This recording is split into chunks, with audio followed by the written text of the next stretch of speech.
everyone, welcome back to my channel. My name is Becky Secher. I hope you're all doing well. Happy Easter to those who celebrate Easter, and happy holidays to those who don't celebrate Easter. Anyway, today I'm going to be talking about a question somebody asked me, and the topic is, how is it like to raise children in the UK? So my answer is, wherever you live, it depends on how you decide to raise your children. How you discipline your children, regardless of whether you're rich, whether you live in a poor country or rich country. It depends on you as an individual. If your child would come out good, they will be good. If they will come out not very good, it would happen regardless of how hard you work. Anyway, so let's start going. The only thing I would say is that if you're living in a developing countries, there are a lot of advantages, there are a lot of opportunities for these children. If they work hard, they can achieve. However, there are a lot of disadvantages as well, because you're raising your children in a completely different culture and society, and these children do pick up whatever they learn from them. As compared to if you're raising your child back home, let's say in Ghana, where kids respect very well. There is respect for authority and all that. It doesn't mean our kids here don't respect, but there is difference, I would say. Now, another thing I've got to say is the fact that kids here are monitored from birth. So between the age of 0 to 3, there are some expectations for those children. 3 to 6 months, 6 months to 9 months, 9 months to 12 months, and 1 to 2 years. So by the end of 2 years, these children are expected to have about 200 word vocabulary. That is what they're expected to have. And by the end of 2 to 3 years, the kids should be able to be asking you questions like why, what, and things like that. So if your child is not achieving those milestones, then there are concerns, and these concerns could be addressed by either referring them for assessment and seeking help if required. Another thing I would say is that the kids here, they know very well we cannot discipline them as we would have disciplined them back home. Like Ghana, I remember they whip you, they cane you, your parents can use belts to discipline you, but over here you can't do that. So because they know that, they mess up with you sometimes. Sometimes you call your child, they will say, yes, mom, or yes, dad. There are times you call, they turn around and say, what? My little one some time ago when he was younger, he comes and stands by and calls me Becky. And I thought, what, but jokingly anyway. So these are some of the things. So sometimes they mess up with you.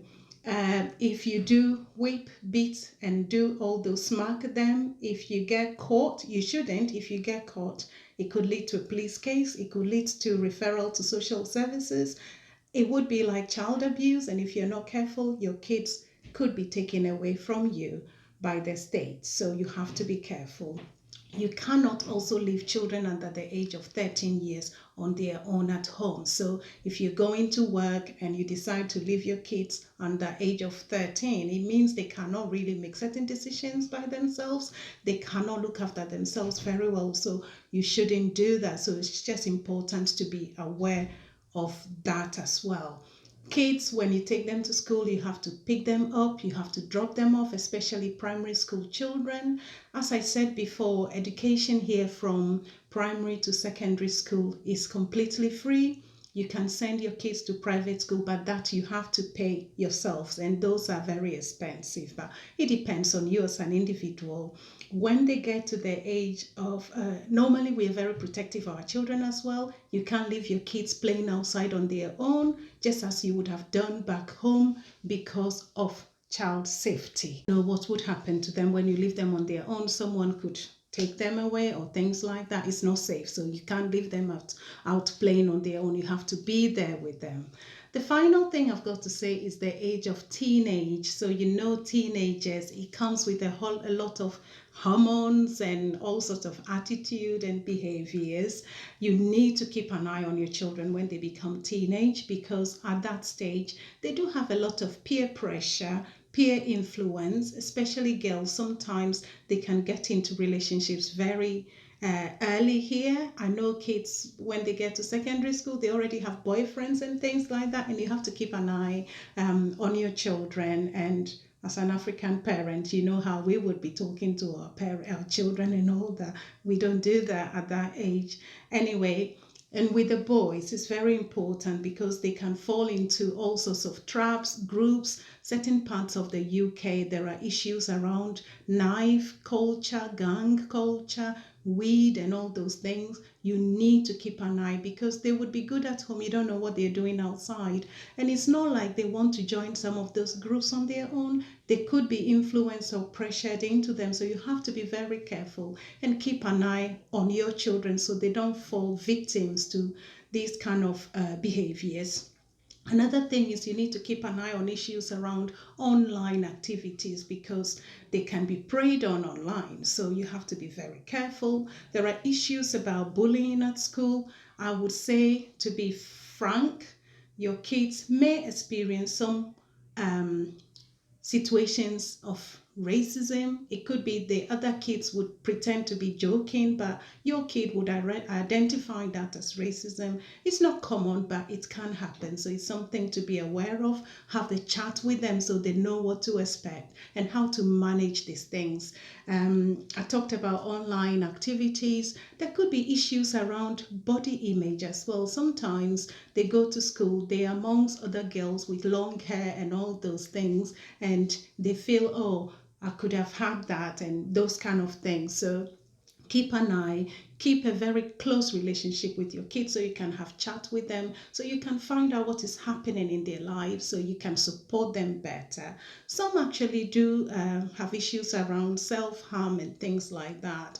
And some of the kids, by the time they become teenage, they start arguing with you. You say A, they tell you B, but it's just patience.